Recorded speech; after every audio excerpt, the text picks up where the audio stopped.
Concha Velasco torna a Barcelona. L'actriu, que estarà sota les ordres de Josep Maria Pou, ha presentat la que serà la nova obra que representarà al Teatre Goya de la capital catalana. El títol, La vida por delante, una història d'un adolescent àrab que viu a la pensió d'una vella exprostituta jueva que acull fills esgarriats. És una obra que parla de la vida, però que té una particularitat que ens ensenya fragments de vida com petites postals, com petites fotografies antigues, però de la vida vista a través dels ulls d'un adolescent molt particular, d'un adolescent que està creixent de cop i volta, que es fa home de cop i volta, i que té una visió del món molt particular, potser molt ingènua i molt tendra, i això fa que tota la funció, els temes tan transcendentals dels quals es parla a la funció, estiguin vistos amb molt d'humor i amb molta tendresa.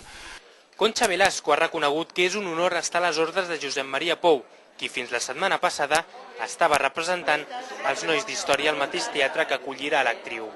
L'artista ha explicat l'intens treball amb el director i actor català per preparar la representació de Raument Garí. No se puede con Pou, no se puede. Él no se cansa nunca, jamás. Siempre encuentra cosas nuevas, siempre encuentra matices diferentes. Cuando ya una escena crees que está y dices ya está, llegas al día siguiente y dices nada, esto que hemos hecho no vale nada, volvemos a empezar. Todavía falta.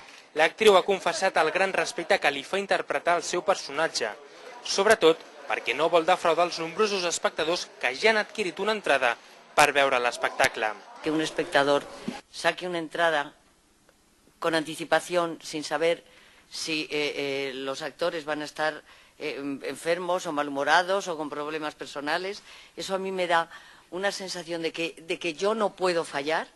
Des del 6 d'abril, La vida por delante estarà en el cartell del Teatre Goya de Barcelona.